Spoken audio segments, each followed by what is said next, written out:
So, you might have heard that Yellowstone National Park is sitting on top of a giant supervolcano. That's a reason why the area can boast powerful geysers and hot springs. But it also means that underneath Yellowstone, there is an enormous magma chamber. In 2015, researchers from the University of Utah found out that this chamber was much bigger than everyone had previously thought. They even found one more reservoir with magma under the top one. Apparently, the more spacious the chambers are, the more magma they contain. Together, the two reservoirs store a glob of magma that could easily fill the Grand Canyon not once, but 11 times.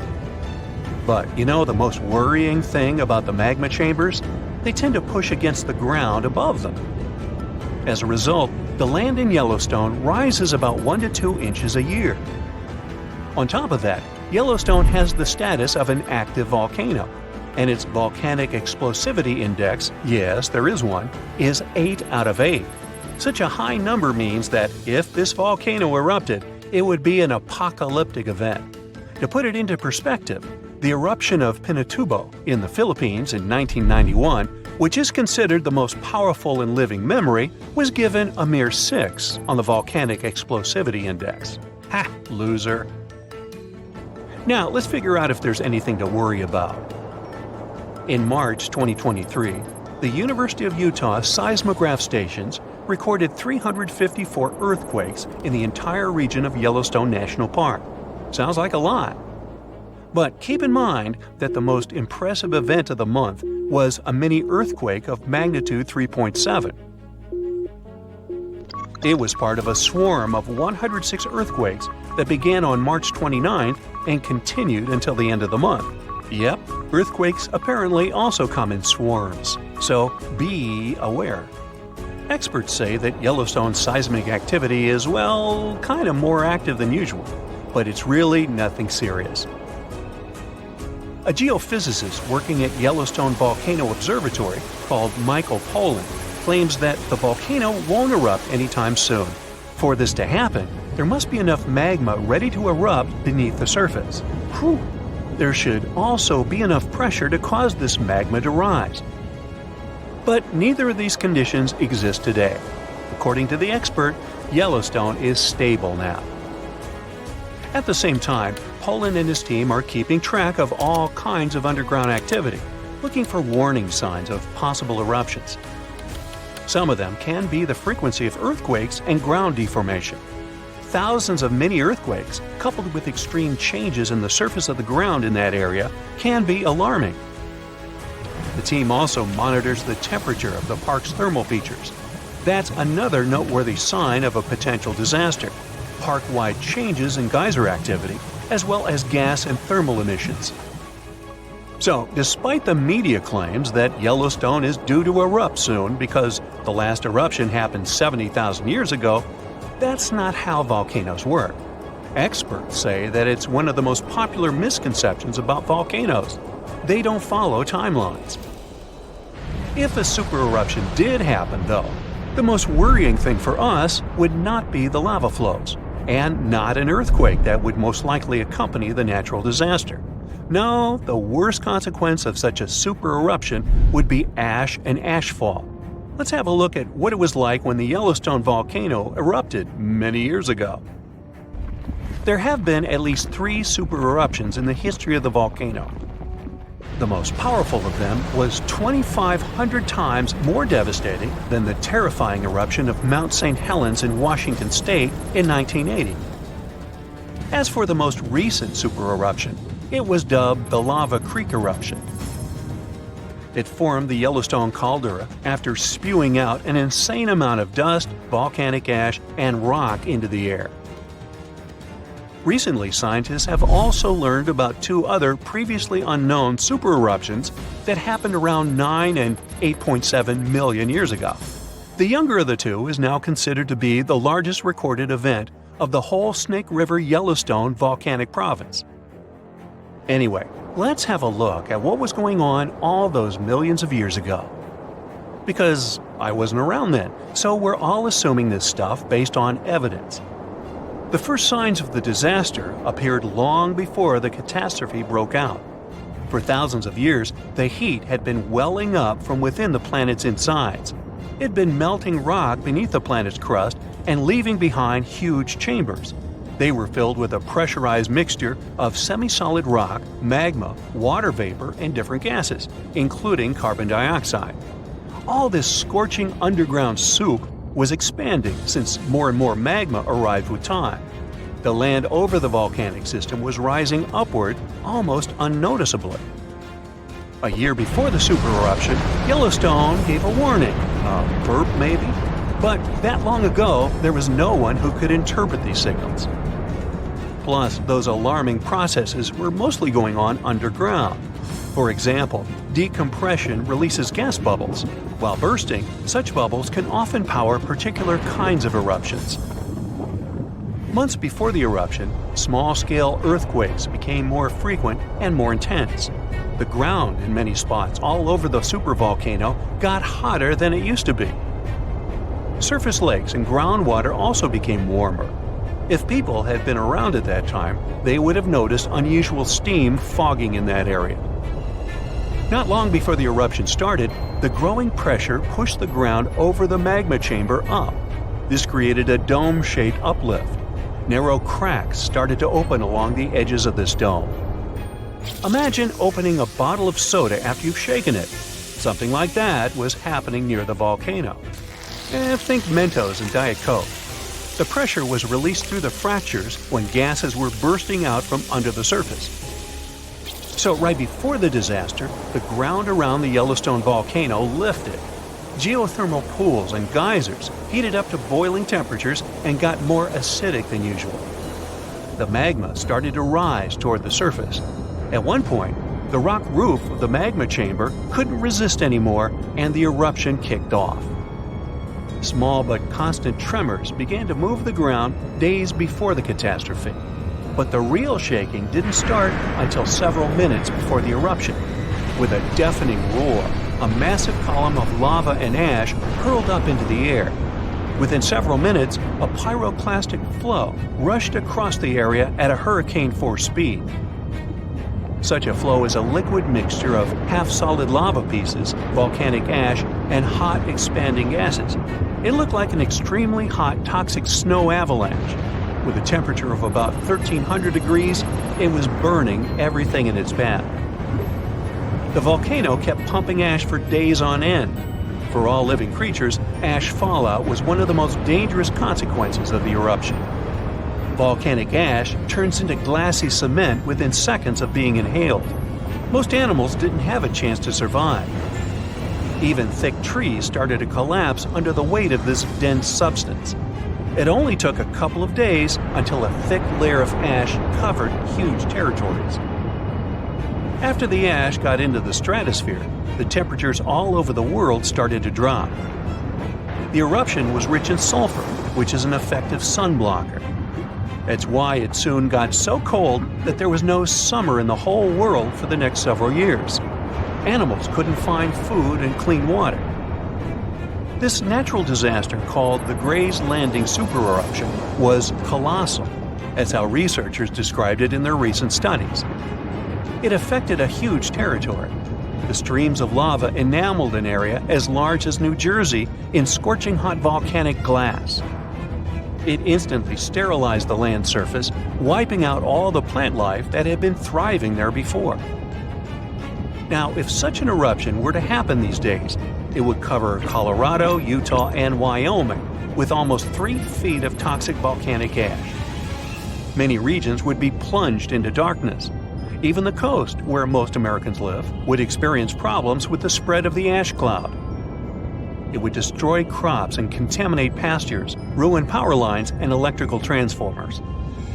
Well, so I'm sure you'll agree with me, it's a good thing that such a disaster isn't expected to occur anytime soon.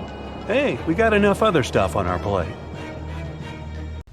Our planet's biggest and meanest supervolcanoes are waking up. When they erupt, you'll surely notice it, even if you live thousands of miles away from the epicenter. Scientists are worried we might not have enough time to prepare and deal with the consequences of a supereruption. There's some volcanic activity close to the Italian city of Naples. And no, it has nothing to do with the famous Mount Vesuvius, but with another volcano. This one is harder to see as it doesn't have a tall peak like Vesuvius. But don't let this bad guy trick you. It could be way more dangerous than its giant neighbor. It does have a huge crater that's about 8 miles wide. This volcano is called Campi Flegrei, and it's actually one of the largest volcanoes in Europe, sitting under the town of Ashfall. So, Campi Flegrei erupted 39,000 years ago with a bang so massive it spread ash across the whole Mediterranean region. It also caused the temperature to drop by over 16 degrees Fahrenheit across Eastern Europe. It was the biggest volcanic eruption in Europe in 200,000 years.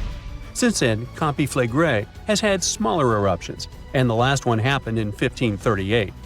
Now the area is full of small craters, hot springs, and bubbling pools, and they're all proof that this volcano is still very much alive and brewing something. Since the early 2000s, the ground in the giant crater and the town nearby have been slowly rising by about 1 to 1.5 inches every year. There were at least 150 earthquakes that shook this supervolcano lately. In May 2024, there was a 4.4 magnitude in the area, the biggest in the last 40 years. Residents had to leave their homes and camp outside, fearing there would be more earthquakes. No one knows how Campi Flegrei is going to behave in the following months or years, but the authorities are organizing evacuation exercises to prepare the population just in case. The Italian volcano looks like an innocent kitten compared to the real giants like Yellowstone. For a volcano to deserve the title of a super one, it must be able to produce catastrophic-scale eruptions and eject huge amounts of magma, ash, and volcanic gases. The Yellowstone giant meets these criteria. Even though it moves from time to time, the Yellowstone supervolcano hasn't erupted for 640,000 years. But when it does wake up, it might erupt with incredible power, about the same amount as 10 huge nuclear power stations can produce. Under the ground, beneath Yellowstone, there's a super hot area full of molten rock called magma. As more magma moves into a big space called a magma chamber, the ground above starts to swell or rise. When the magma cools down, the ground falls. Between 2004 and 2009, the ground at Yellowstone rose by almost 10 inches, but then it started to slowly go back down in 2010. Scientists aren't sure if it's going to erupt anytime soon. There's also another big volcano called Long Valley in California that has been active since 1980, and it can be a really big threat. Scientists studying this supervolcano found out that before its biggest eruption, 760,000 years ago, the buildup may have taken less than a year. Now, that's bad news, because a supervolcano eruption can have a huge effect on the world, like the eruption of the Toba volcano in Sumatra around 74,000 years ago. It became the biggest volcanic eruption the Earth had seen in 28 million years. It covered parts of Indonesia, India, and the Indian Ocean with a thick layer of volcanic debris, almost like a 6-inch blanket. The amount of rock it spewed out was like stacking nearly 3 million Empire State Buildings. The giant crater it left behind can still be seen from space. All the ash and gases shot up into the air and blocked some of the sunlight. It caused a volcanic winter that lasted about 6 to 10 years. Some scientists think this eruption might have even affected early humans. Around the time Toba erupted, the human population took a sharp dip, and there were far fewer people. Some say this is why all modern humans come from a small group of survivors. According to the Toba catastrophe theory, most early humans in Europe and Asia didn't survive the cold and harsh climate after the eruption, but a lucky group lived through all that in Africa. Not all scientists agree with this idea, and some archaeological and climate records show a different story. Another volcano that changed the world in a big way was Mount Tambora in 1815. The next year went down in history as the year without a summer. It was cold and rainy, and there was snow and frost even in the middle of summer, especially in Europe and North America. This happened because the volcano sent out a lot of sulfur dioxide into the sky, which spread all over the world and made the planet colder.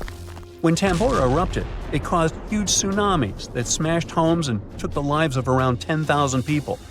Afterward, about 80,000 more people passed away because of the consequences the eruption had caused in the world. The cold weather ruined crops, so food became really expensive. And because horses were the main way people traveled, the cost of oats that they ate went way up too. Some people even think this led to the invention of the bicycle in 1817 as a new way to get around. The eruption made the Earth colder for about 3 years. Now, even though the Tambora eruption was so powerful, Krakatoa, another volcano in Indonesia, stole the show when it erupted in 1883. It was just easier to spread information about it through telegrams and photos. Its final blast was the loudest recorded sound in history, and people could hear it on 10% of the entire Earth's surface. The eruption started a tsunami, with waves about half as tall as the Statue of Liberty. Now, if we only had 12 months to prepare for a supervolcano eruption, it would be really hard to store enough food and get ready. But don't panic just yet.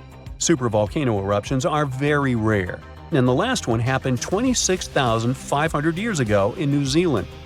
Scientists think that a super eruption happens once every 100,000 years on average. But the sad part here is that the Earth doesn't follow a perfect timeline.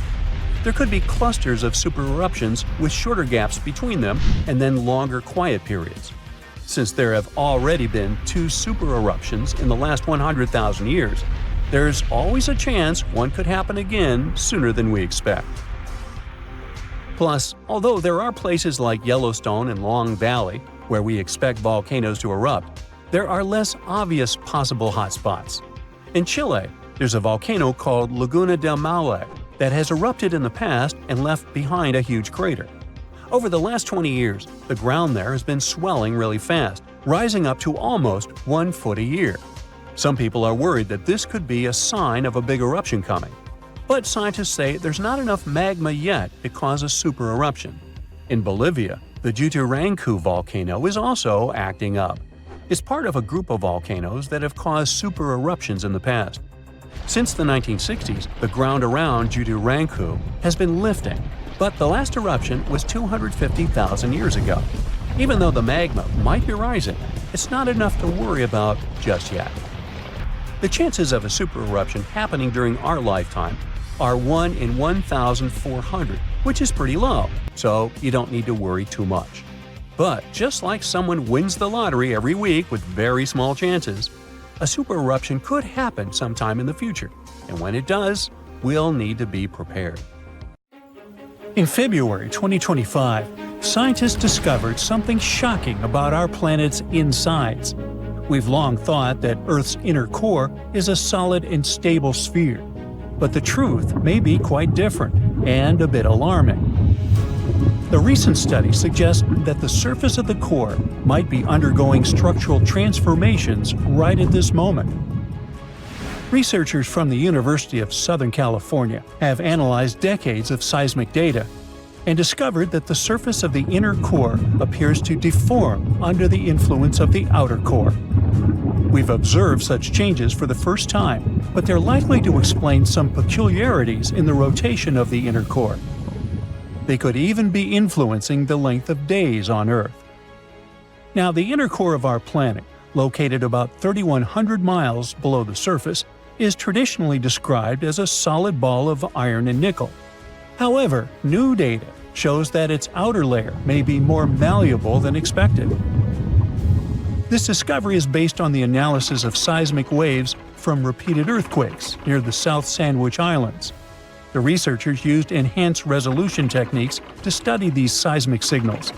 They observed anomalies in the waves and made an unexpected conclusion. There must be deformations on the surface of the inner core, and they could be caused by turbulent interactions with the molten outer core.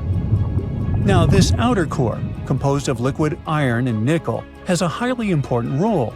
It helps generate Earth's magnetic field. Before, we really didn't understand its impact on the inner core.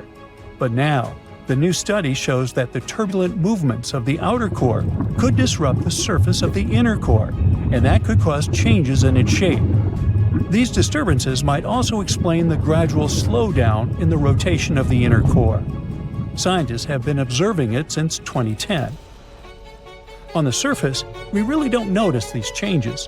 but they could influence Earth's overall rotation and length of days. The study can help us understand better what's happening deep inside our planet, how the inner and outer core interact, and how that affects Earth's magnetic field and movement. Obviously, direct observation of Earth's core is impossible. That's why scientists use indirect methods, like analysis of seismic waves. It also allows us to deduce the structure and composition of the core. As these waves pass through different layers, they get deflected or stopped, and this can provide us with clues about the nature of the materials they encounter. There are also laboratory experiments. Researchers reproduce the extreme pressures and temperatures of the core and study the behavior of iron-nickel alloys. They use sophisticated instruments, such as diamond anvil cells, and they allow exploration of these extreme conditions. Then there are studies of meteorites. The thing is, some of them come from asteroids with a metallic core like Earth's. Their chemical composition sometimes provides clues about the elements present in Earth's depths. Scientists can also create numerical models. By combining seismic, experimental, and geochemical data, they simulate the internal dynamics of our core. But what would happen if Earth's core suddenly stopped spinning altogether? Well, it's unclear, but we can make assumptions.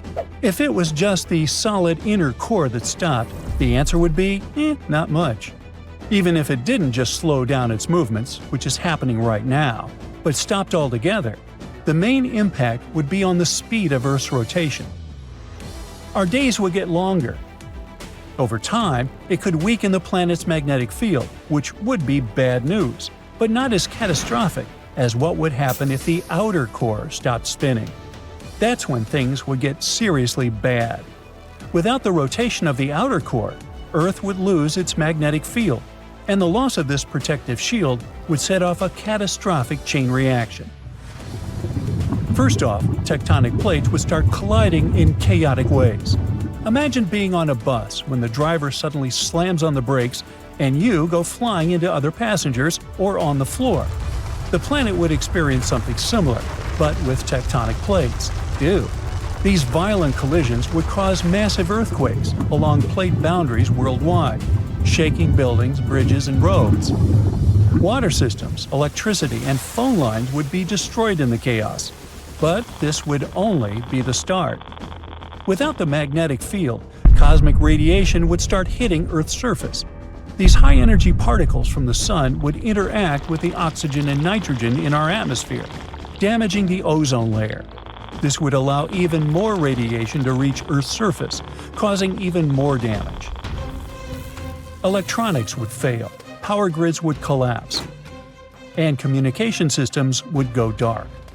But the effects wouldn't be limited to just humans. All forms of life would be at risk. Many animals, like migratory birds and turtles, rely on Earth's magnetic field for navigation.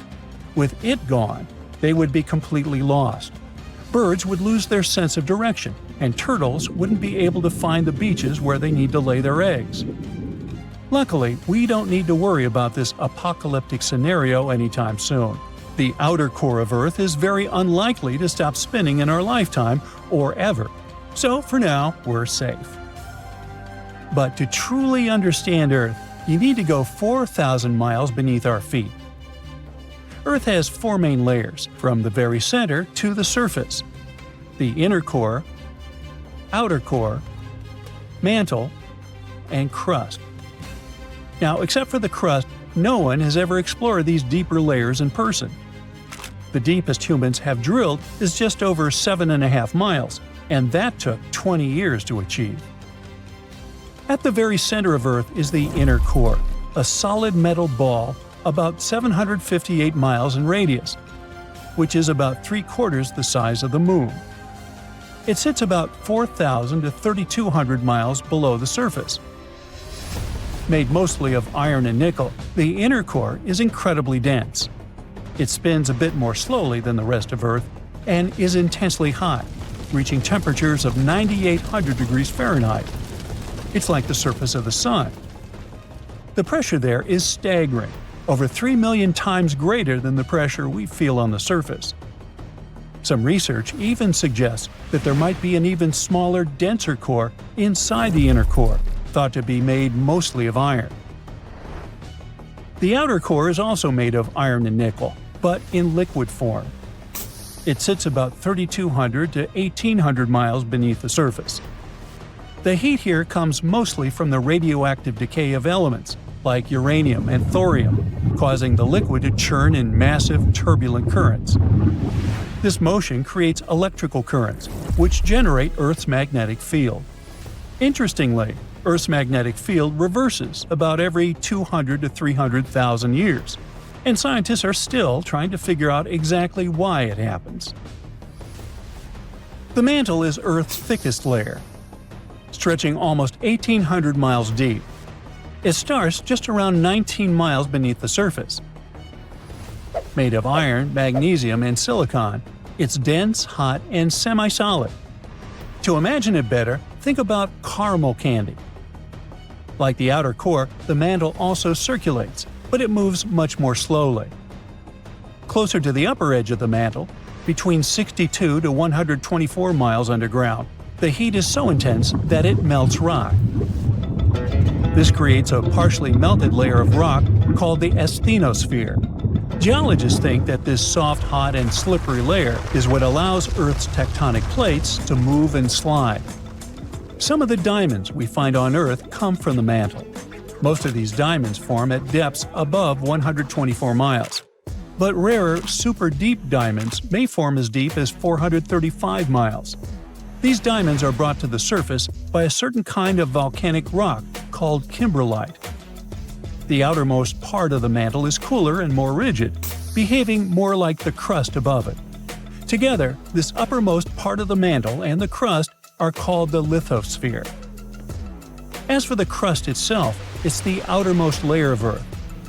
It's about 25 miles deep and makes up only 1% of the planet's mass. And yet, it holds all known life in the universe. The ground shakes beneath you. The pictures rattle on the walls.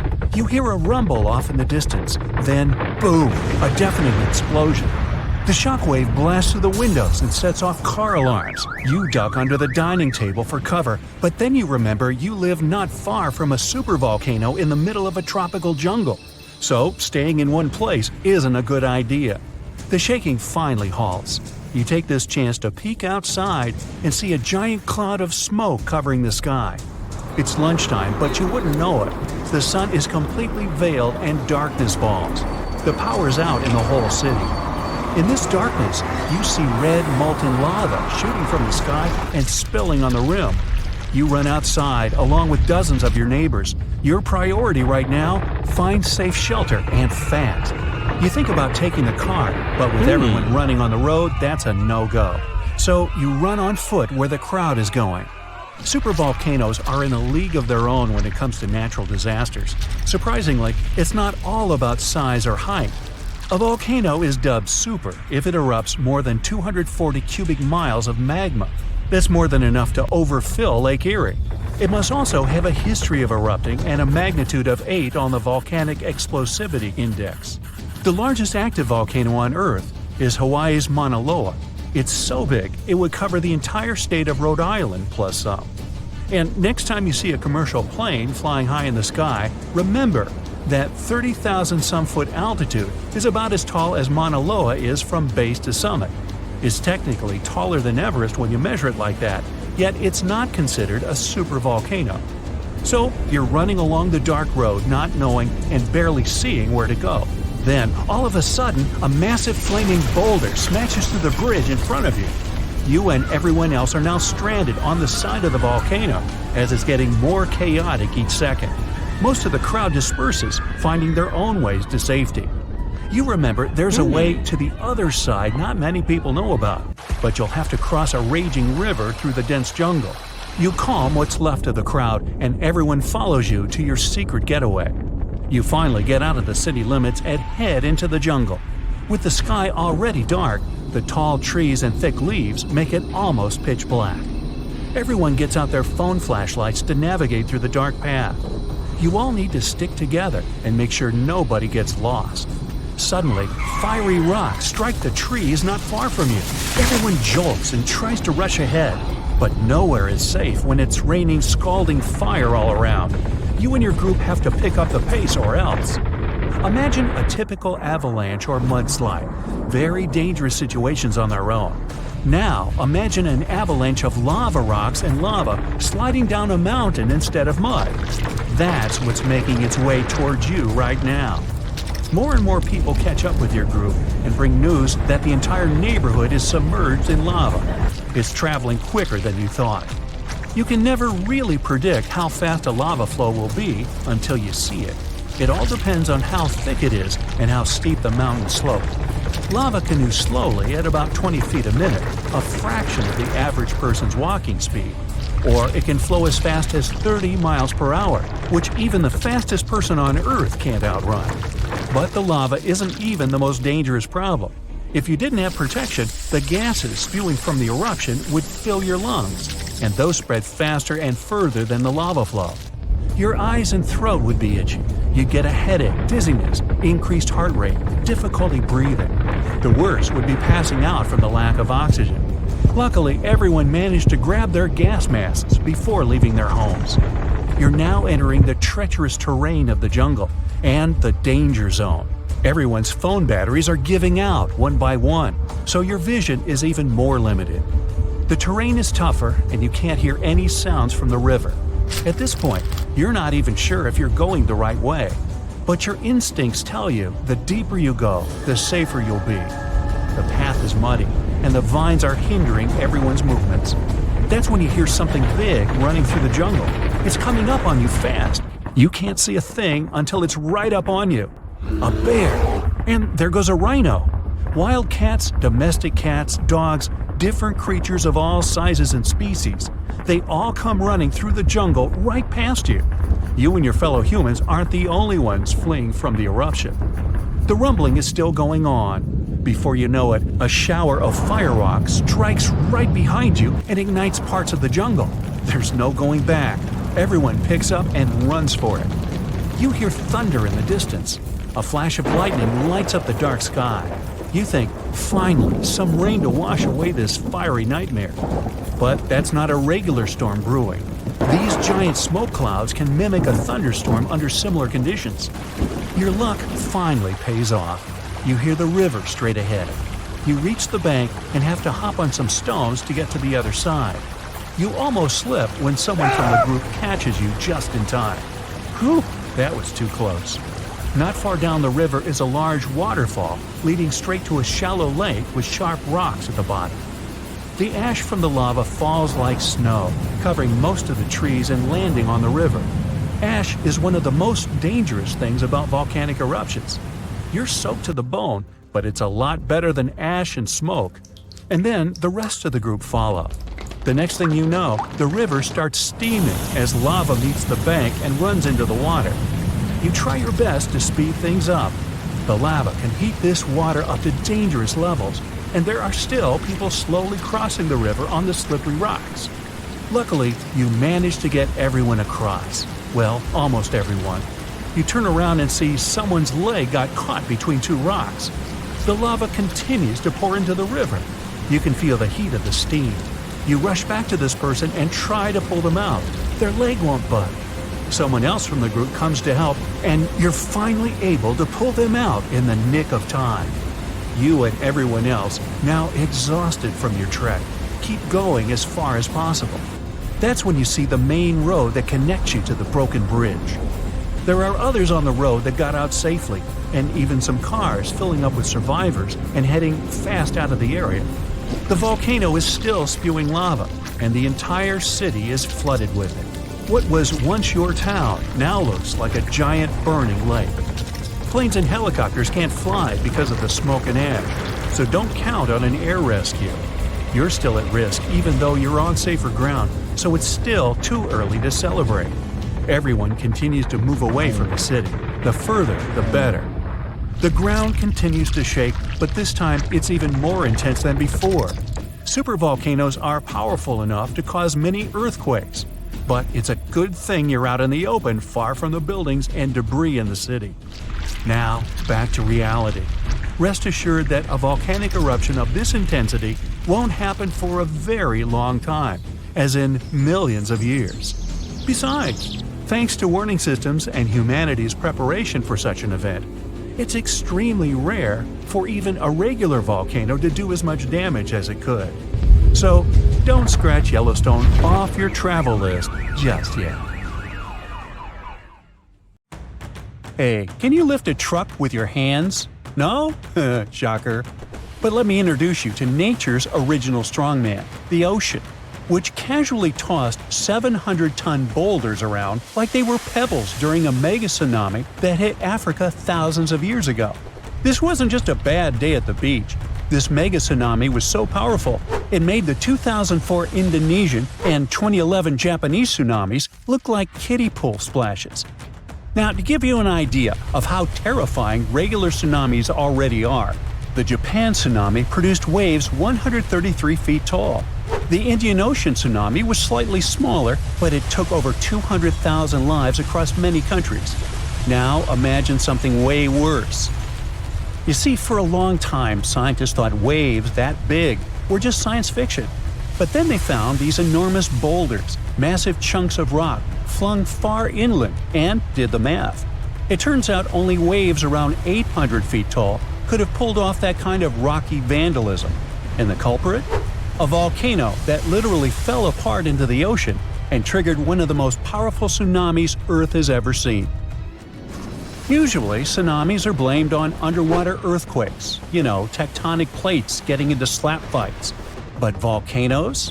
Oh, they've got tsunami potential too. In 1883, for example, a volcano in Indonesia named Krakatoa erupted for 6 months non-stop until it exploded, and the explosion was heard all the way in Australia. This triggered many tsunamis, some almost 100 feet tall. Still, that was more like a toe dip compared to the full cannonball from the mega tsunami. Back in ancient times, the volcano that crumbled during the mega tsunami was huge, and it didn't just fall apart. It lost a chunk that was 10 times the size of Mount Everest. 10 Mount Everests. It was like the Earth wanted to see what would happen if we threw a mountain into the ocean just for fun. It was so massive that when the entire side of the volcano belly flopped into the Atlantic, it created waves that could cover the Statue of Liberty 3 times. It also destroyed an island more than 30 miles away. The volcano behind this real-life Michael Bay scene was called Fogo, located on, you guessed it, Fogo Island. This island is basically just a whole single volcano that rose from the sea thanks to a magma hotspot, a place in the ocean where a lot of magma escapes and erupts like an underwater volcano. Over time, this magma cooled and stacked up like pancakes until, voila, after 7 major eruptions, the island popped out of the ocean like it was playing peekaboo. Surprise! It's a volcano! But Fogo's dramatic entrance was also a ticking time bomb. You see, the more a volcano grows, the heavier it gets, and if there's not enough magma inside it to support it, the whole thing can just collapse. Sometimes it doesn't take much. A minor earthquake, some erosion, or just a poor foundation made of soft sediment can trigger a collapse. It's like a really tall guy trying to balance over a bunch of marbles. Fogo had all the bad luck ingredients: too tall, too heavy, and built on squishy ground. And it gets worse. As the volcano grows heavier, it starts squishing the magma underneath. That lava can't rise, so it just simmers down there, slowly thickening like soup left on a burner for too long. Gases build up, pressure increases, and eventually, kaboom! It's the volcanic version of eating too many burritos and then trying to hold in a sneeze. This massive pressure and imbalance can trigger what's called a flank collapse, which is science speak for oops, half the volcano just fell into the ocean. That's what happened with Fogo. Most of the volcanic islands that form this way are long gone, but Fogo is still very much alive and kicking. In fact, it last erupted in 2014, and considering that it goes off every 20 years, maybe don't travel to Fogo Island in around 2034. For the longest time, scientists believe only big, bulky volcanic islands could collapse like this. But new research says that even smaller, skinnier guys, like the Danny DeVitos of the island world, aren't safe either. The thing is that small volcanic islands only seem stable because of their small mass. It's like Danny DeVito and Arnold Schwarzenegger both slipping on the ice. Arnie's fall might cause more chaos, but Danny can still go flying. And those little collapses? Yes, they matter. Take Santa Maria, a tiny island that's about 170 times smaller than Hawaii. It has collapsed multiple times, not because it wanted to, but because it's basically standing on soggy breadcrumbs. Its foundation is loose marine sediment, and to make things worse, it's sitting right next to the East Azores Fault, where 3 tectonic plates meet up for daily slap fights.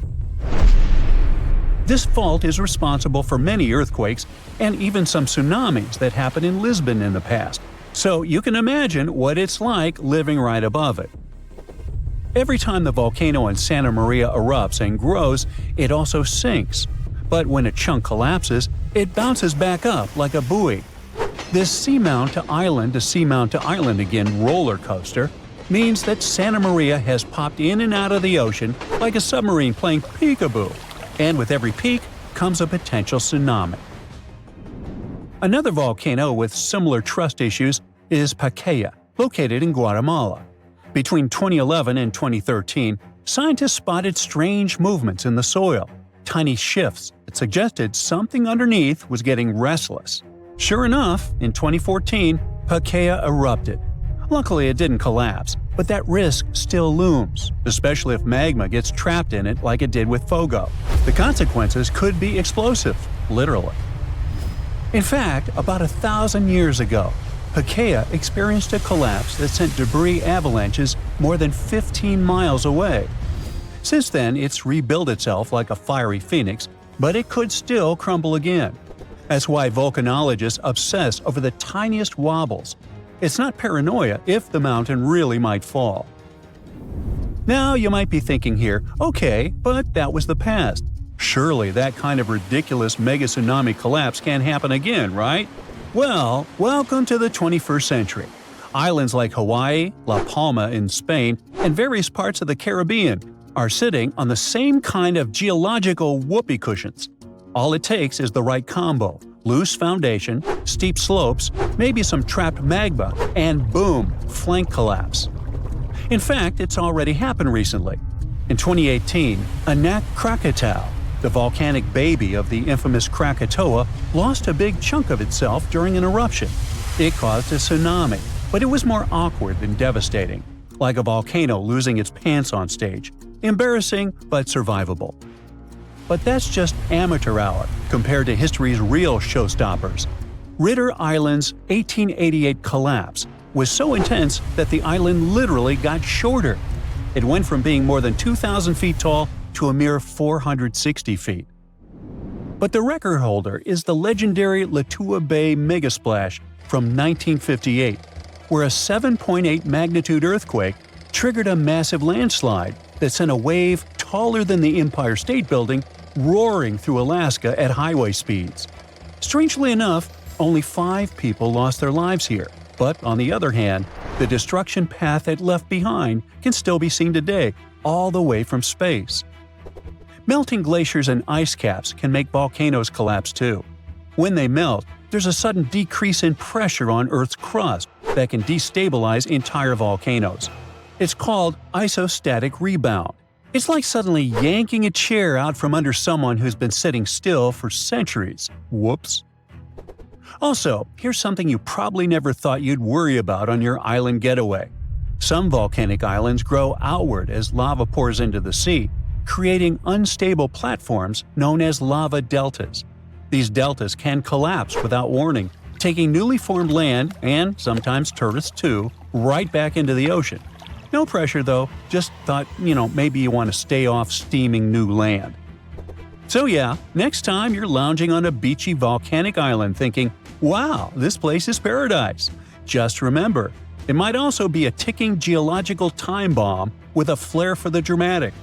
From ancient mountain-sized cannonballs to surprise lava deltas, volcanoes have a history of keeping things spicy.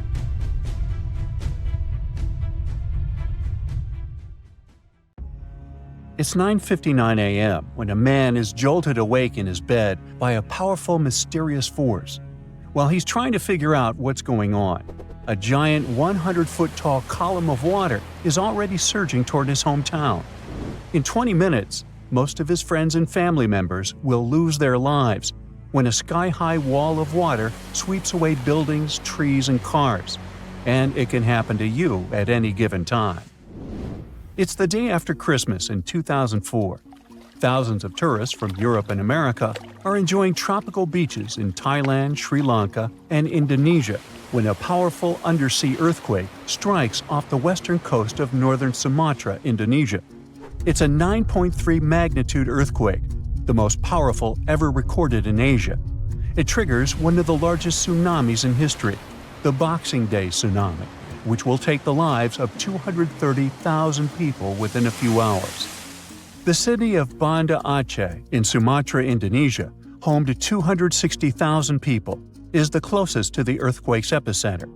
In less than half an hour after the quake, huge 10-story tall waves crash into the city. More than 60,000 people lose their lives immediately. The destruction is so severe that almost no one in its path survives. Next, the tsunami hits Thailand. The waves, rushing at a mind-boggling 500 miles per hour across the Indian Ocean, reach the shores of Phang Nga and Phuket about 90 minutes later. Despite such a significant time gap, both locals and tourists are caught totally off guard. Many beachgoers even walk out onto the beach, curious about the strangely receding sea, only to be overtaken by a towering wall of water. Nearly 5,400 people, including 2,000 foreign tourists, won't survive that day in Thailand. An hour after Thailand, the tsunami hits southeastern India near Chennai. Debris-filled waves push miles inland, taking the lives of more than 10,000 people. Sri Lanka faces even worse devastation.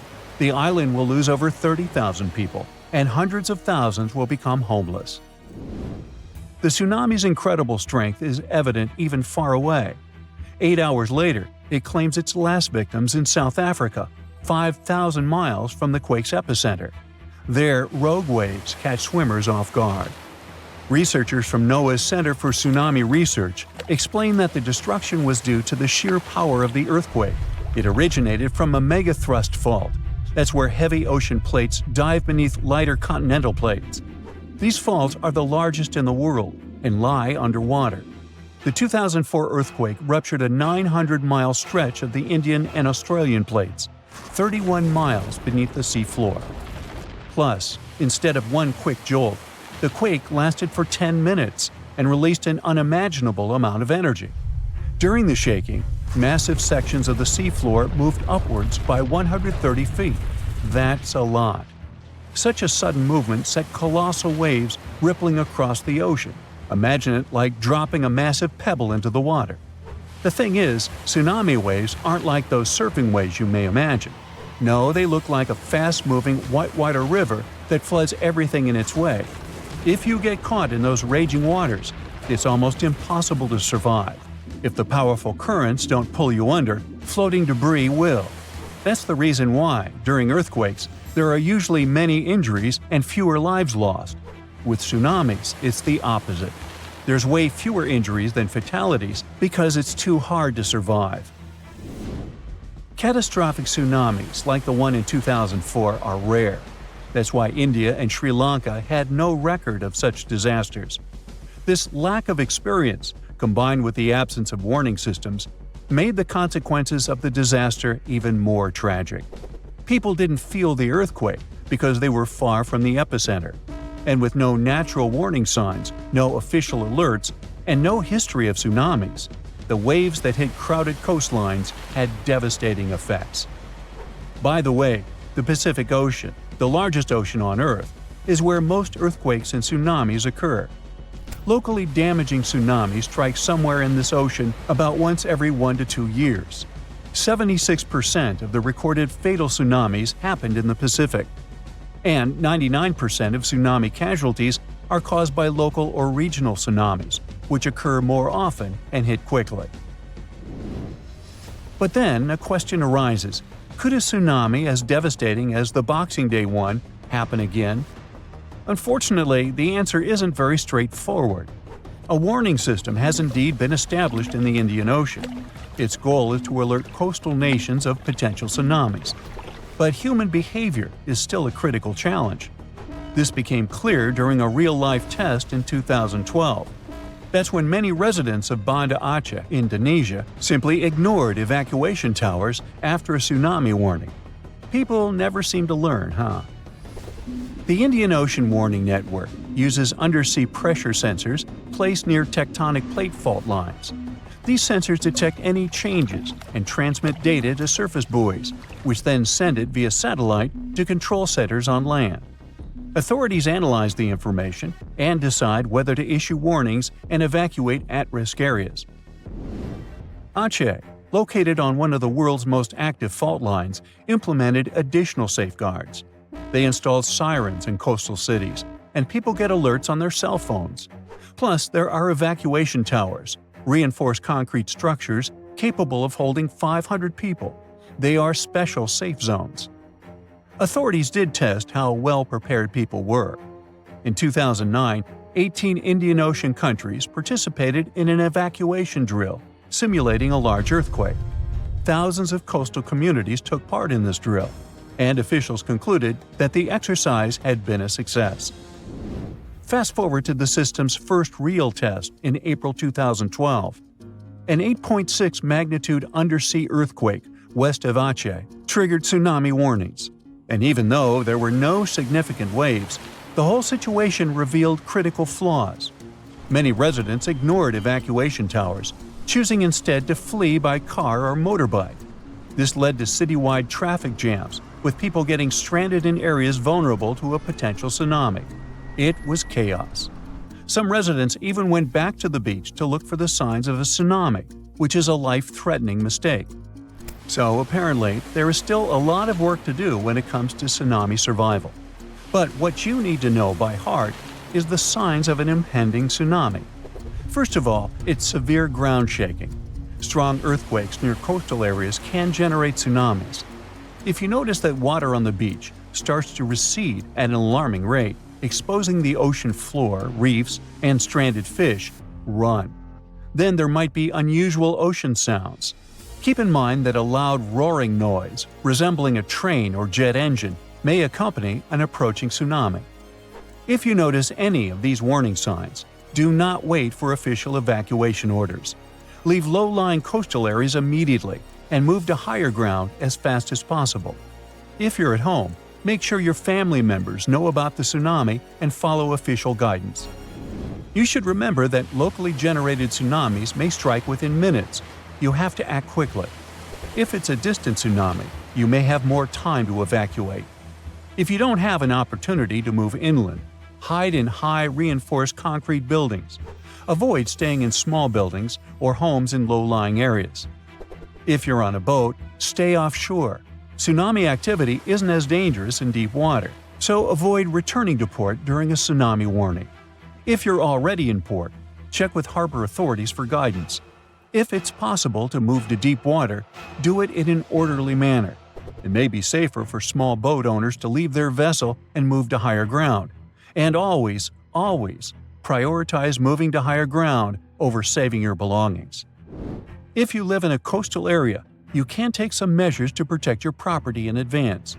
Since most tsunami waves are under 10 feet, you may consider elevating your house. It can reduce damage. You can also consult an engineer to assess and reinforce your home. And finally, don't forget to protect outbuildings too, and create fences that will allow animals to reach higher ground. Massive tsunamis, destructive tornadoes, giant meteorites, devastating earthquakes. Ooh, better have insurance. But all these are minor natural disasters compared with the eruption of a volcano. Some volcanoes can destroy a city, as it was with Pompeii. or some islands in the Pacific Ocean. But there's a dangerous type of eruption that can destroy all life on the planet. This type is called flood basalt. But first of all, let's figure out what a volcano is. Rivers of hot liquid metals and incandescent rocks flow deep inside our planet. And the deeper it gets, the hotter they are. The source of this hot mass is the mantle, which is the middle layer of Earth, located between the core and the crust. These fiery streams are called magma, and it flows everywhere. But we don't feel its heat because of the thick layer of our planet's crust. Magma is lighter than the crust, so it always tries to break out to the surface. And in some places, it succeeds. At the junctions of tectonic plates, it splashes out when one plate moves under a thicker one.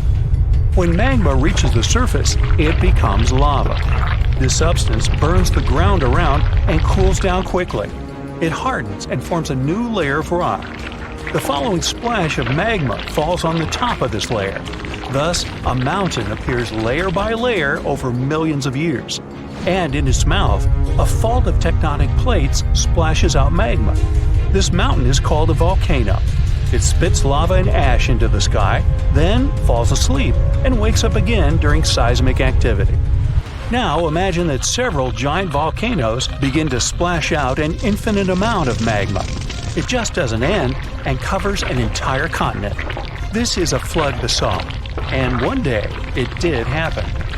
About 252 million years ago, in the northern part of our planet, a lot of magma accumulated under Earth's crust. Trillions of tons of hot rock were concentrated in one place on a gigantic territory. And gradually, all this fiery energy began to seep out of the ground. Hot gas started to come out in different places in this territory. The ground shook endlessly, and the crust rose hundreds of feet, all pointing to the approach of an imminent catastrophe. And then, at some point, magma began to pour out. Giant fountains of fire burst out of the ground. Do you know these geysers in Iceland?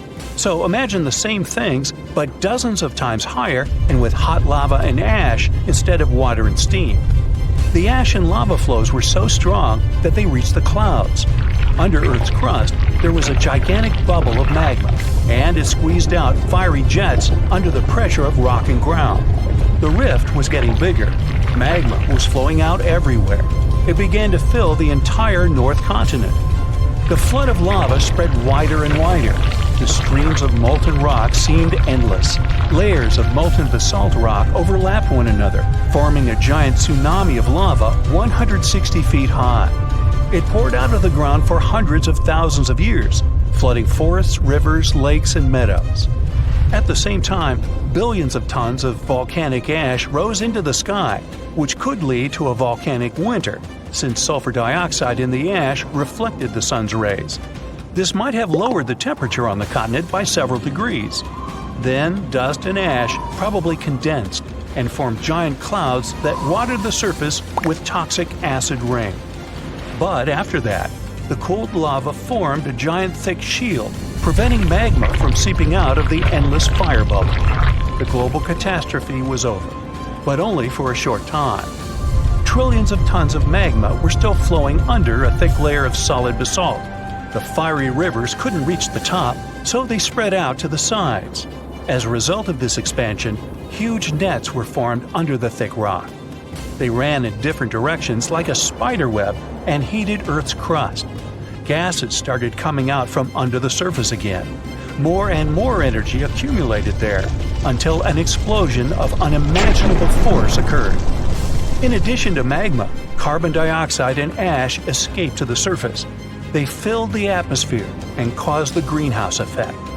The temperature on the whole planet increased by several degrees. This release provoked another catastrophe that began in the ocean. There were deposits of methane, an explosive gas, on the seabed. Under ice-cold water, the methane was frozen and harmless. But the greenhouse effect in the atmosphere warmed up the entire ocean. Millions of tons of methane began to rise to the surface. This gas is more potent than carbon dioxide. Therefore, when it hit the atmosphere, the temperatures on Earth increased again. The whole globe turned into a hot sauna. In previous cool and humid places, the temperature reached those of a modern Sahara. Of course, most animals and insects couldn't survive such a cataclysm, but ocean life took much more damage. The heat and methane reduced the amount of oxygen in the ocean. Fish and other marine life couldn't survive in such conditions. New problems appeared when anaerobic bacteria started to multiply in non-oxygen water. They fed on methane and carbon dioxide and released hydrogen sulfide, a toxic substance that poisoned water even more. About 75% of land animals and 95% of the ocean's inhabitants went extinct. This flood basalt eruption was the only disaster in the planet's history that destroyed almost all plants and significantly reduced the insect population. Several species of the hardiest animals managed to survive in these conditions. The planet took about 10 million years to recover completely. After that, evolution began a new process of developing life. And here are two pieces of news. The bad one is that flood basalt will happen again and will be no less devastating than 252 million years ago. The good news is that it will happen in hundreds of millions of years. But when that happens, humanity will need to be prepared. It will start on the ocean floor. First, lava fountains miles high will begin boiling the water and emit sulfur dioxide into the atmosphere, where it will reflect sunlight. Along with ash and magma, a massive amount of water vapor will rise into the air. Livestock won't survive, and people will have breathing problems. Acid rain and increased humidity caused by the evaporation of the oceans will lead to the corrosion of buildings. All flights will be canceled. People will have to wear gas masks. Many animals won't be able to handle this eruption, but humans will adapt quickly. But then another and another eruption will follow, and this endless catastrophe will soon deplete the resources of humanity. Plants and trees won't recover so fast, and oxygen production will be significantly reduced. Let's hope that humanity will have colonized other planets, including those outside the solar system by that time. And now, let's jump back to the present. About 70% of the seismic activity associated with volcanoes occurs underwater. So let's see how ordinary volcanoes on the ocean floor work. Water, as well as land, rests on tectonic plates. Therefore, if their structure is broken at the joints, magma seeps through them. But unlike terrestrial volcanoes, lava here doesn't spread in different directions, burning everything it meets. It solidifies under the pressure of cold water. Underwater volcanoes can erupt for a long time with breaks in between. Magma covers the seabed. After another 100 or 1,000 years, a new eruption begins and a new layer of rock forms over the previous one. Over millions of years, layer by layer, magma is rising. And then, one day, a volcano rises out of the water. Magma splashes out of it and increases its height. And now we have a large volcanic island. Then the volcano falls asleep and life appears on the newly formed piece of land. Magma flows from the planet's mantle, filled with various chemical elements. This hot mix saturates the soil with useful substances and thus promotes the growth of plants and trees. Then birds and other animals arrive there, and the volcanic island turns into a paradise. Then humans arrive and pave over paradise to put up a parking lot and a franchise burger joint. Oh boy, scientists predict a volcanic eruption that is likely to be one of the most destructive in the history of our species. There's a 1 in 6 chance of it happening in this century, and it could seriously change the climate even more and put millions of lives in danger. Back in January 2022, the Hunga Tonga Hunga Ha'apai volcano erupted in the South Pacific Ocean, creating a huge explosion. It sent tsunamis all the way to Japan, North America, and South America. Tonga itself was hit hard, with damage costing nearly 20% of the country's entire economy. Now, researchers at the Niels Bohr Institute in Copenhagen have studied ice samples from Greenland and Antarctica, and their findings are worrying, predicting potential global volcanic disaster. They say there's a real chance of a much bigger eruption, a whopping 10 to 100 times larger than Tonga's. In the past, eruptions this size used to change the climate and even cause civilizations to collapse. Despite future volcanic eruption risks, experts say the world isn't prepared at all. Michael Cassidy, a volcanologist from the University of Birmingham, warns that no sufficient effort is made to handle a disaster like this.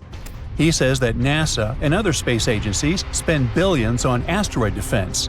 At the same time, a volcanic supereruption is way more likely than an asteroid impact. And right now, there's no global plan for dealing with a massive eruption, even though it's likely to be far more destructive. The last magnitude 7 eruption happened in 1815 at Mount Tambora in Indonesia. Then, thousands of people lost their lives in just a few days. The disaster also disrupted weather and caused food shortages worldwide, affecting millions. That eruption was the biggest in recorded history. It blasted a massive cloud of particles into the sky. Those particles blocked sunlight, cooled the planet, and caused worldwide chaos. The year after the eruption became known as the Year Without a Summer. Temperatures plummeted, crops failed, famine spread, and a cholera pandemic broke out, leading to tens of thousands of lost lives. A shocking fact, the eruption may have even inspired Mary Shelley to write Frankenstein while stuck indoors during the unusually cold summer of 1816 in Switzerland. Now, since then, many volcanoes have erupted, but none have matched Tambora's scale. Now, over 200 years later, scientists warn that there's a new supervolcano threat. Another massive eruption could be on the way, and the world might not be ready for it. So, while scientists seriously discuss the likelihood of the next volcanic eruption, experts are calling for urgent action to prepare before it's too late. So the thing is, a massive volcanic eruption today could be even more devastating than the Year Without a Summer. Unlike back then, we're already dealing with all kinds of weather changes and a more fragile global system, which could make the effects even worse. Dr. Michael Rampino, a geological scientist, warns that the world is more unstable now, and it means that a modern-day mega-eruption could have even more severe consequences. But this time, greenhouse gases from fossil fuels may make the aftermath of such an eruption even colder instead of warmer. So we're talking about volcanic activity endangering humanity. Dr. Thomas Aubrey, a volcanologist, found that in a hotter, more turbulent atmosphere, the sulfur dioxide gas released by a volcanic eruption would spread faster and farther than in the past. This gas forms sulfate aerosols, which reflect sunlight and cause global cooling. Because these tiny particles would be more evenly distributed, they'd have a stronger cooling effect than in 1815. Another atmospheric scientist at Cambridge explains that the size of these airborne particles matters. It affects how they absorb sunlight, and in a future warmer climate, an eruption could make the surface cooling stronger by 15%. At the same time, there are still many unknowns. Scientists from the University of Geneva say that we're only beginning to understand the full impacts of such an event. It's also difficult to precisely estimate future volcanic eruption risks, since we have very little data on older eruptions. So, to understand past volcanic activity, researchers analyze ice cores from Greenland and Antarctica, as well as ancient tree rings. Those act as historical records of weather changes. These measurements suggest that several eruptions in the past few thousand years temporarily cooled the planet by about 2 to 2.5 degrees Fahrenheit. One of the most catastrophic examples is the 1257 Somalis eruption in Indonesia, which was so powerful that it likely triggered the Little Ice Age. It was a period of global cooling that lasted for hundreds of years. More recently, the 1991 Mount Pinatubo eruption in the Philippines slightly cooled Earth for a few years. Because this eruption happened in the satellite era, scientists were able to measure exactly how much sulfur dioxide was released and how it affected the atmosphere. But even with modern tools like satellites and seismic instruments, scientists still have difficult times forecasting the next big volcanic eruption. Luckily, even though we can't predict the exact timing, we can study worst-case scenarios to help authorities prepare. This includes creating evacuation plans and stockpiling food in case of global crop failures caused by volcanic cooling. The changes in weather patterns might make volcanoes more active. Melting glaciers can reduce pressure on underground magma, which will increase the chances of an eruption. Plus, more extreme rainfall, which is becoming more and more common, can seep into volcanic cracks and cause powerful steam-driven explosions. It can affect both active and dormant volcanoes. Because of these risks, researchers are now mapping volcanoes that are the most vulnerable to climate change. Their studies show that the highest supervolcano threat comes from such areas as Iceland, Chile, and Indonesia. Those are places where glaciers are melting quickly or rainfall is increasing dramatically. A 2022 study found that 716 volcanoes worldwide, that's about 58% of all known active above-ground volcanoes, could be triggered by extreme rainfall, increasing the likelihood of another mini ice age. Now let's get back to that Hunga Tonga Hunga Ha'apai eruption that occurred on January 15, 2022. Scientists have confirmed that it created the highest plume ever recorded. The volcano, located underwater in the South Pacific, sent an ash cloud 187,000 feet high. That's higher than any previously recorded eruption. What makes this eruption even more remarkable is that it was the first to ever reach the mesosphere. It's the third layer of Earth's atmosphere. The mesosphere begins at about 160,000 feet above Earth, where meteors start burning up and creating shooting stars.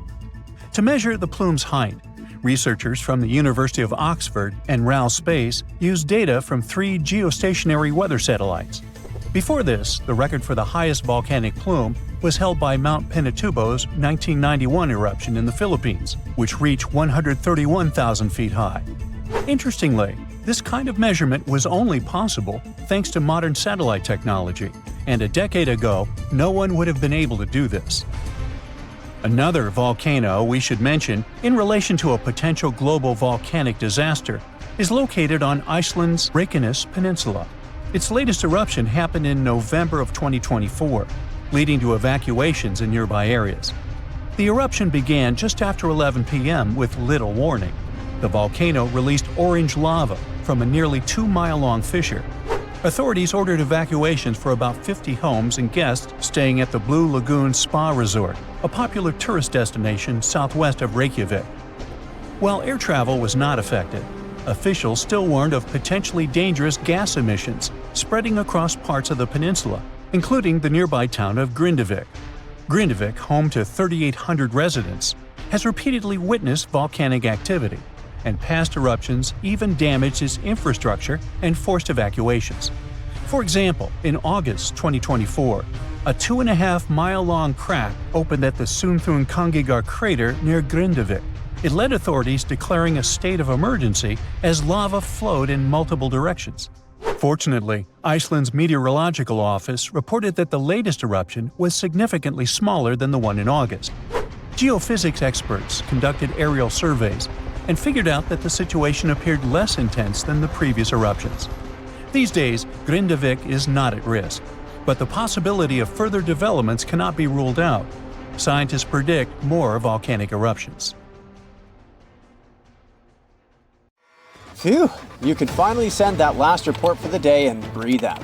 The weekend is around the corner, but just when you're about to hit send, you're alarmed by the low rumbling under your desk. Is it the light rail passing by? Unfortunately, that's not the case. It's a volcano speaking. What, here? In Arizona? That's right, the ground keeps shifting under Arizona, reminding us that Earth is alive. No panic though. Let's arm ourselves with some context. 20 American states have extinct, active, and dormant, currently sleeping, volcanoes. Among such states, you can find California, New Mexico, Nevada, Utah, and Colorado. On the bright side, Arizona's volcanoes are dormant at the moment, but it doesn't mean they won't go off in the near or not so near future. Now, how about traveling to Arizona to check the traces of its active volcanic past? They dot the desert landscapes of this state like spots dot a Dalmatian. There are entire volcanic fields southwest of Phoenix, east of Douglas, near Flagstaff, north of Kingman, and near the Mexico border. The most worrying thing about these fields is that even though they're not active at the moment, eruptions in this region might happen every 1,000 years or so. Well, the time seems to be up. The last powerful and destructive volcanic eruption occurred around 1,000 years ago at the Sunset Crater. Oh, this place is worth paying more attention to. And we will, but a bit later. First, we have to talk about hotspots. No, not that place where you can surf the web. In our volcanic context, a hotspot is a place where insane amounts of heat melt the overlying crust, Earth's thin outer layer, and form volcanoes. This heat rises from the mantle, which is located between our planet's dense, superheated core and the crust. Want to see an example of this type of volcanism? Welcome to the Hawaiian Islands. The Big Island has its active volcanoes because, at the moment, it's situated on top of the Hawaiian hotspot. The older Hawaiian Islands were once there too, but later they drifted off towards the northwest. It happened because that's where the oceanic crust on top of which they sat, namely the Pacific Plate, moved. Now, look at the world's ocean basins. Yes, they're literally dotted with islands that sit on top of hotspots, like Hawaii, Iceland, Samoa, the Galapagos. Those are probably the most famous examples. But don't think that continents can't host hotspots. They can, but those are far less common. One of the most famous continental hotspots is, I bet you know it. Yep, the one beneath the Yellowstone caldera. By the way, the caldera is a vast volcanic crater, especially one formed as a result of a massive eruption that led to the collapse of the mouth of a volcano. The Yellowstone hotspot is basically the creator of Old Faithful and the rest of the hot springs and mud pots for which the national park is famous. Speaking of Old Faithful, let's make a small detour and pay more attention to this wonder of nature. It's one of the most well-known geysers in the world. People have been coming from all over the globe to see it for more than a century. The cool thing about this geyser is that the likes of it can only form under very specific conditions. That's why they're pretty rare. Magma under the surface superheats pockets of underground water. The pressure there keeps growing until it eventually pushes the water upward with immense strength. A certain volcanic rock with a high silica content lines the tunnel through which this water escapes. Basically, it creates a unique pipe that can withstand unbelievable pressure and heat created by the water erupting above the ground. Old Faithful was the very first named geyser in Yellowstone. If you come to visit it expecting the thing to erupt every hour on the hour, you're gonna be disappointed. On average, Old Faithful erupts every 91 minutes or so, which isn't that bad either. Plus, you can download a special app which will provide you with the approximate time of the next eruption.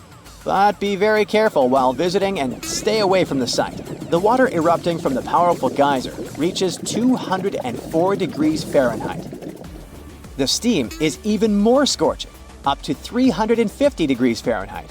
It's hot enough to bake a cake. But let's get back to our volcanic hotspots. Scientists still don't clearly understand why there aren't many hotspot volcanoes on continental crust.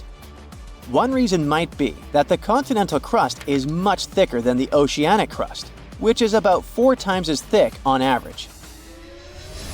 Another reason could be that most of Earth's crust, about 2/3 of it, is oceanic. This means that there's less continental crust for hotspots to form under. Now, I bet those of you living in Arizona will appreciate the following info. We'll talk about a volcanic field right in the heart of this state, the San Francisco Volcanic Field. That's a massive area filled with over 600 volcanoes. Yes, they're mostly small, but it doesn't make them any less impressive. They're scattered across 1,800 square miles in northern Arizona, a giant territory. Interestingly, scientists are still debating about whether this volcanic field is actually sitting on top of a hotspot. But one thing they agree upon, the volcanoes in this area get younger as you move east. And this pattern matches up with the North American plate moving west over what could be a stationary hotspot beneath the surface of our planet. Cool, huh? The volcanic hullabaloo in that area started around 6 million years ago. So, in geological terms, it's relatively young. As for the most recent eruption, it happened less than 1,000 years ago. The Sunset Crater, which I mentioned before, the one near Flagstaff, is the most famous vent from that eruption. The Sinagua people had to leave their homes at Wupatki Pueblo because of the eruption. That site is now part of the Wupatki National Monument. There, you can see how people lived in this volcanic region many years ago. If you go to explore this area, you'll notice that most of the volcanoes there are basalt cinder cones, small and steep. The Colorado Plateau has quite dry weather conditions. That's why the volcanoes haven't worn down much. Some of the best examples of those cones, like this one, called the SP crater, still look like they appeared yesterday. But look around. It's not just cinder cones. The San Francisco volcanic field also has a stratovolcano, as well as some lava domes that formed from volcanic rocks with more silica than basalt you can find in places like Hawaii. It means they're thicker and don't flow as easily. Anyway, the stratovolcano is going to be one of the most epic sights you'll come across while exploring this volcanic field.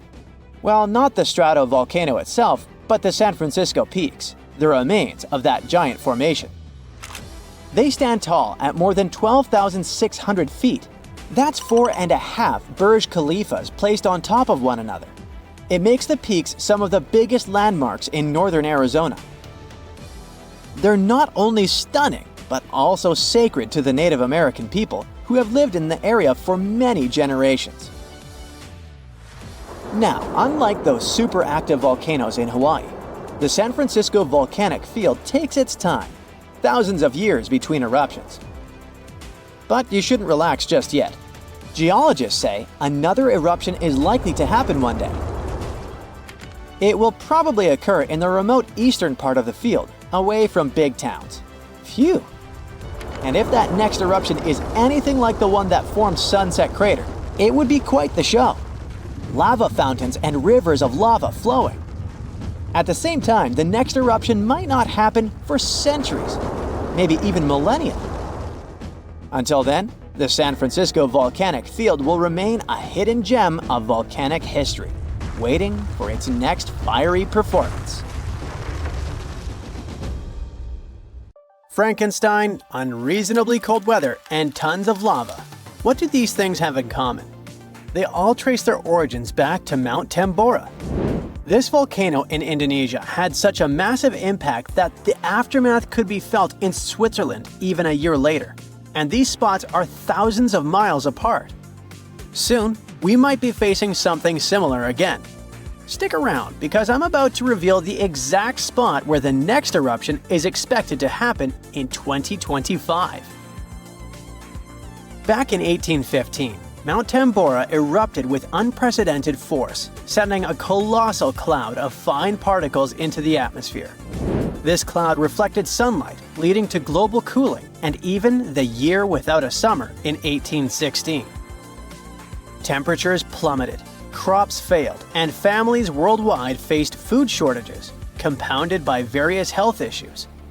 Fun fact: Frankenstein appeared because of abnormally cold weather in the summer of 1816. The author got stuck indoors in Switzerland and wrote this story to pass the time. But that is the only positive aftermath. In England and Ireland, people struggled to find food. The crops were too bad that year, and this year without summer cost them lives, all because of the eruption in Indonesia.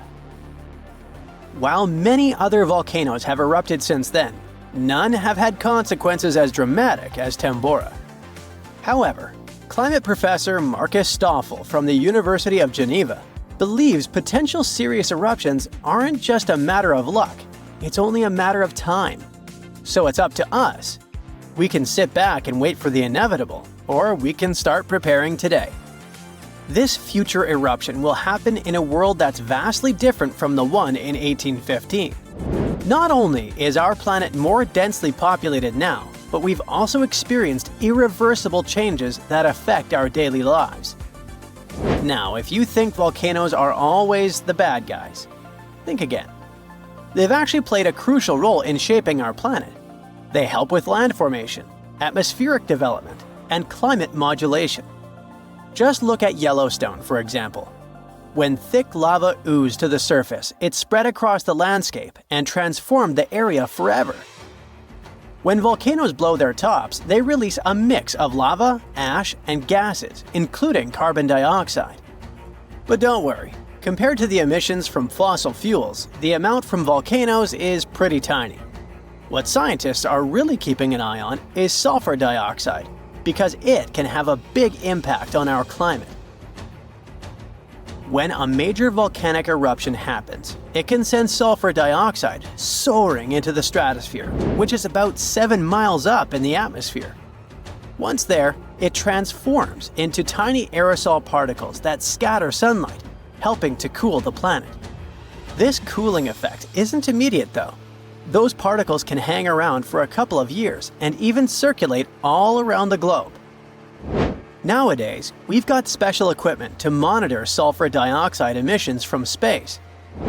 Take Mount Pinatubo in the Philippines. During its eruption in 1991, it released around 15 million tons of sulfur dioxide. Now, while that's a lot, it wasn't quite as massive as the eruption of Tambora. Still, Pinatubo managed to lower global temperatures by about 0.5 degrees Celsius for several years. Tambora, on the other hand, dropped average global temperatures by about 1 degree Fahrenheit. I know what you might be thinking. That's not much, but trust me, it makes a difference. If the planet warms up by just 1 degree Fahrenheit, it could really mess with sea levels. Experts think we might see a rise of up to 8 inches by the end of this century. This could wipe out a lot of farmland and coastal habitats, which would be a huge blow to many communities. So maybe a volcano eruption that can cool off the planet is like a natural mechanism helping us out? Not exactly. While it does cool the planet off, don't get tricked into thinking it's the kind of coolness our planet needs. Such temperature shifts can severely mess up with the crops, like they did in 1816. There's also evidence that major eruptions can disrupt rainfall patterns, leading to drier conditions in monsoon regions across Africa and Asia. You see, the summer monsoon relies on the temperature difference between land and ocean, which can be altered by volcanic activity. Interestingly, a warmer climate may enhance the cooling effects of volcanic eruptions. Experts explain that the formation and movement of aerosol particles depend on climate conditions. As global temperatures rise, faster air circulation can lead to smaller aerosol particles, which are more effective at scattering sunlight and thereby intensifying the cooling effect. Oceans also contribute to this dynamic. A warming ocean surface creates a stratified layer, hindering the mixing of warm and cold water, which could mean that volcanic eruptions primarily cool the upper ocean layer and the atmosphere above it, according to Stoffel. Moreover, climate change may influence volcanic systems directly. The melting of ice can trigger more eruptions by reducing the pressure that allows magma to ascend more easily. Additionally, increased rainfall associated with climate change can seep into the ground and interact with magma, potentially sparking eruptions. While the prospect of a cooling period due to a volcanic eruption might seem beneficial amid climate change, scientists warn that the effects could be dire. The immediate consequences could be severe, particularly for the estimated 800 million individuals residing near active volcanoes. A major eruption could devastate entire cities. For example, Campi Flegrei, located near Naples, Italy, is showing signs of increased activity and threatens the lives of about 1 million people. Now, if you're from Oregon, beware, as experts say this state might experience volcano eruptions. Are you scared? Don't be. It's actually not as scary as it seems. Let me explain why. There are more than 80 volcanoes in Oregon, but we're not interested in a single one of them because it's an underwater volcano that is likely to erupt in 2025. Axial Seamount is the most active volcano in the Pacific Northwest, yet it remains largely unknown to the public due to its location approximately 300 miles offshore and nearly a mile beneath the ocean surface. While its upcoming eruption is expected to pose no threat of a tsunami or significant land-based earthquakes because of its depth and distance from the Cascadia Fault, the data gathered from studying its eruptions can enhance our monitoring of potentially more hazardous volcanoes. Let's call it a friendly eruption, shall we? In reality, predicting eruptions is a complex endeavor. We often encounter alarming headlines, such as, "Yellowstone is about to erupt." Should we take these claims seriously? Not really. Yes, Yellowstone sits atop an active supervolcano that has experienced 3 major explosive eruptions in the past 2.1 million years. The last eruption occurred approximately 70,000 years ago, with the most significant explosion taking place around 631,000 years ago, forming the massive Yellowstone caldera. Naturally, many people are curious about whether Yellowstone will erupt again and when that might happen. Fortunately, scientists are employing new techniques to delve into these questions. A recent study suggests that Yellowstone is unlikely to experience another major eruption anytime soon. The reason is that the magma beneath the park is divided into a network of separate chambers. While there is a substantial amount of magma present, it's not sufficiently interconnected to support an eruption. Previous studies proposed that the existence of a massive layer of magma beneath Yellowstone, but these latest findings change that notion. To gain a clearer understanding of the subterranean dynamics, researchers utilized a technique called magnetotellurics, which employs Earth's natural electromagnetic fields rather than seismic waves. Since magma is a good conductor of electricity, this method is particularly effective for mapping molten rock and comprehending underground activity in volcanically active regions.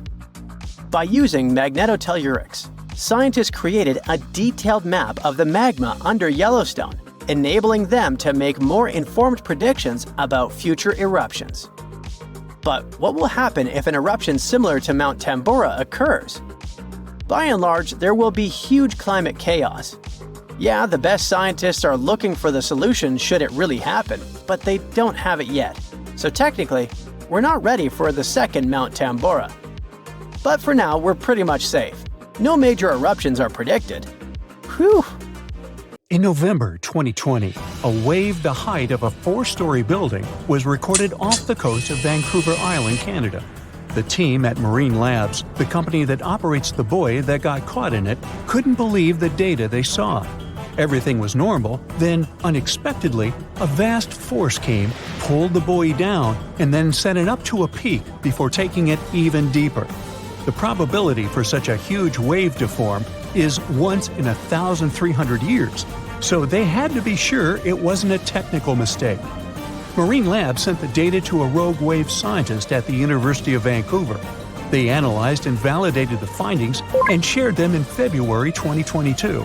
The wave officially became the most extreme rogue wave ever officially recorded, as it was 3 times the height of waves around it. Luckily, this giant didn't leave any damage, as it happened too far offshore. For centuries, rogue waves were believed to be real only in the stories of sailors. Christopher Columbus himself mentioned a rogue wave, but back then, it wasn't officially a thing.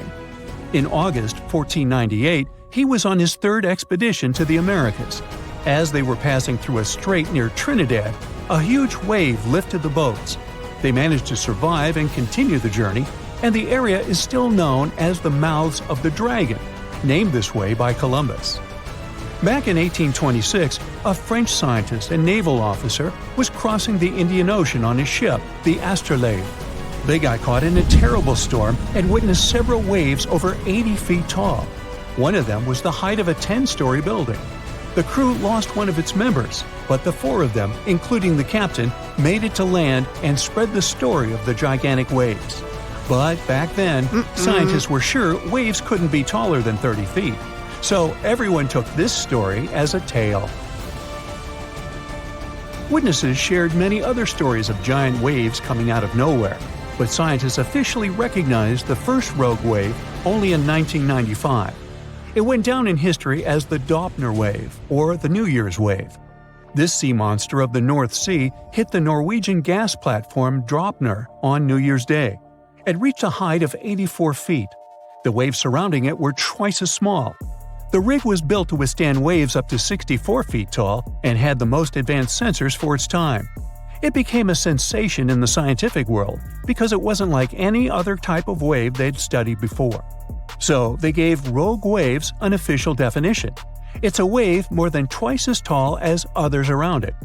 These bad boys, also known as freak waves, monster waves, and episodic waves, can pop up lightning fast in a stormy sea or show up out of nowhere in calm waters. They have steep sides and a deep trough below, and look like a wall of water rising out of the sea. They're so intense that they can even swallow up rescue helicopters just trying to do their job. Rogue waves aren't the same as tsunamis. Tsunamis happen when there's a big shift in water, like an earthquake, volcanic eruption, or landslide. They mess with the entire water column. At sea, you might not even notice a tsunami cruising beneath you, but near the shore, as it hits shallow waters, those waves can shoot up to crazy heights. Rogue waves are formed at the surface level, although sometimes they can form deep below, and these are called rogue internal waves.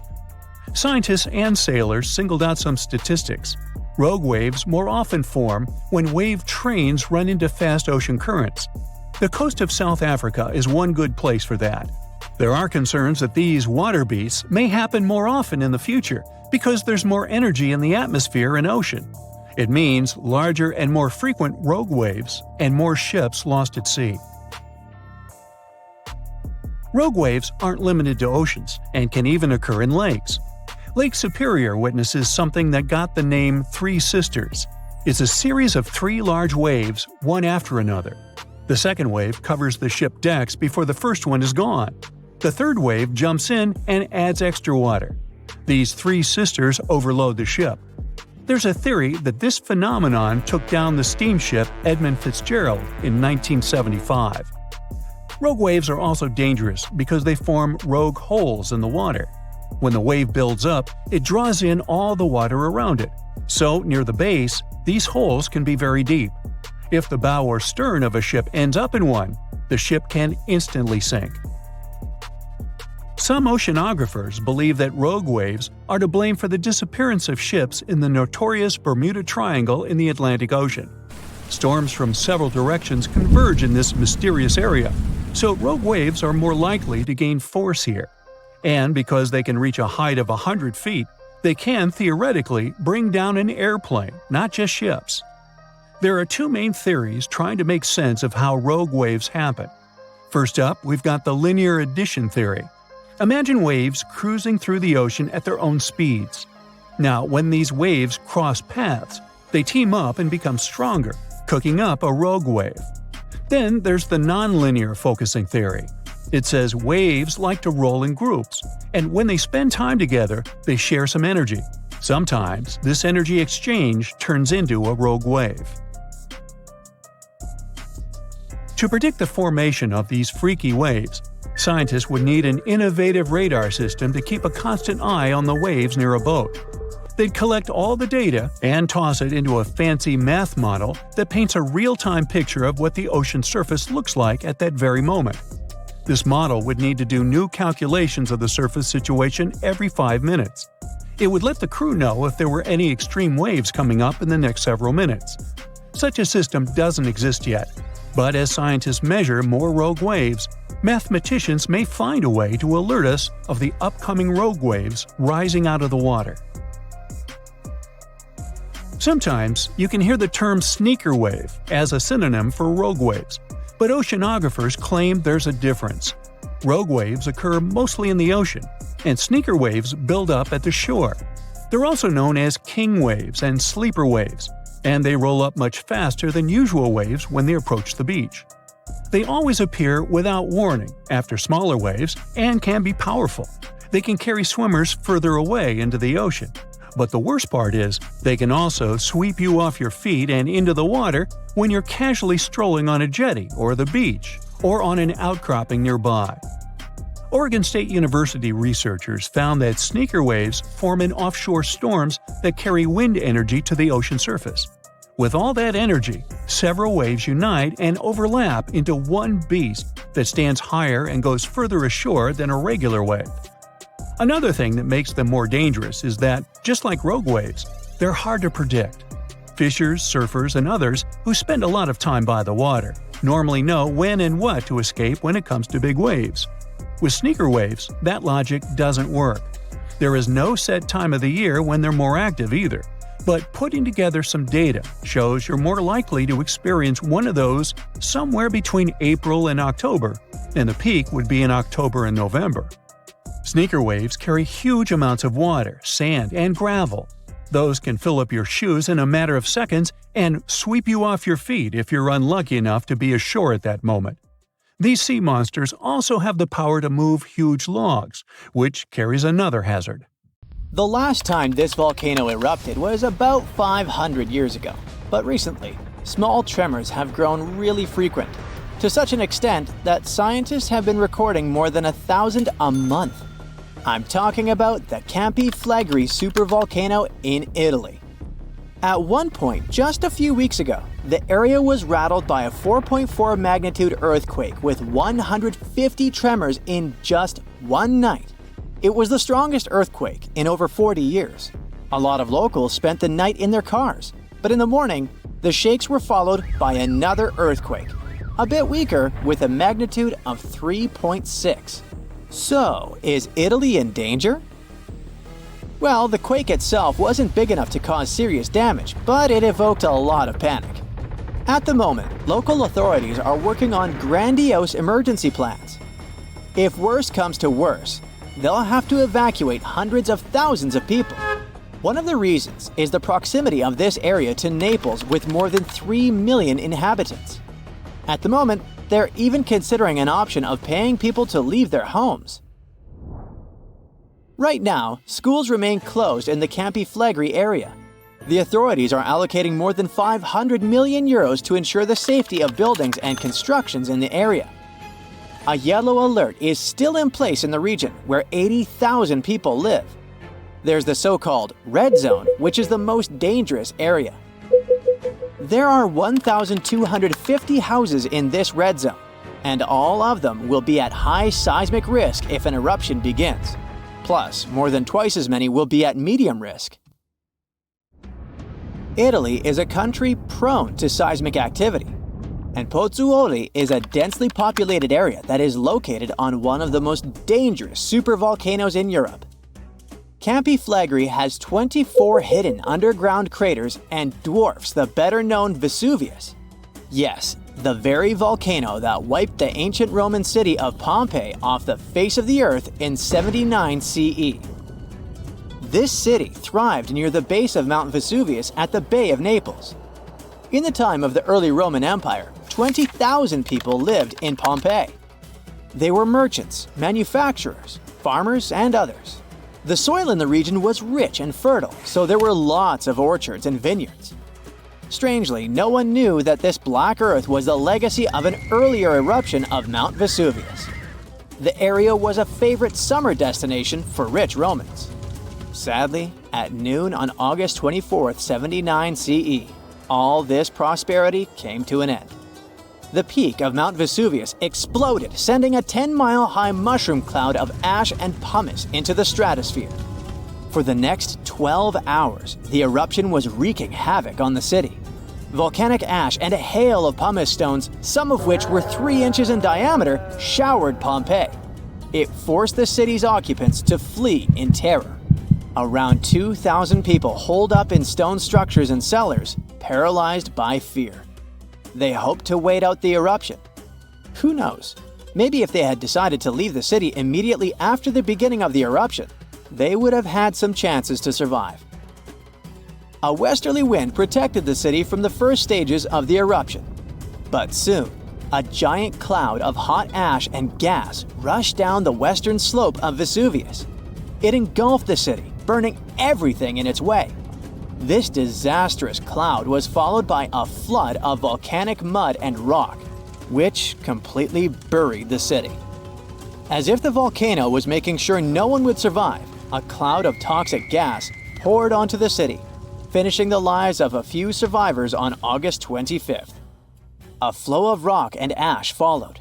It collapsed roofs and walls and turned the city into a giant cemetery. When a supervolcano erupts, the consequences are usually catastrophic. Supervolcanoes have at least once had an eruption with a volcanic explosivity index of 8, which is the largest recorded number on the index. Supervolcanoes are often extremely large, with no cone at all. That's because they're typically the remains of gigantic magma chambers that once flared up, leaving behind a caldera. They're usually located over hotspots and appear when huge volumes of magma are trying to escape from deep underground. Eventually, they burst through Earth's surface. Sometimes, all this magma gets stuck, unable to break through the planet's crust. And then, massive pools of pressurized magma gather at a depth of several miles. The pressure keeps growing because more and more magma is trying to get to the surface. At one point, a super eruption goes off.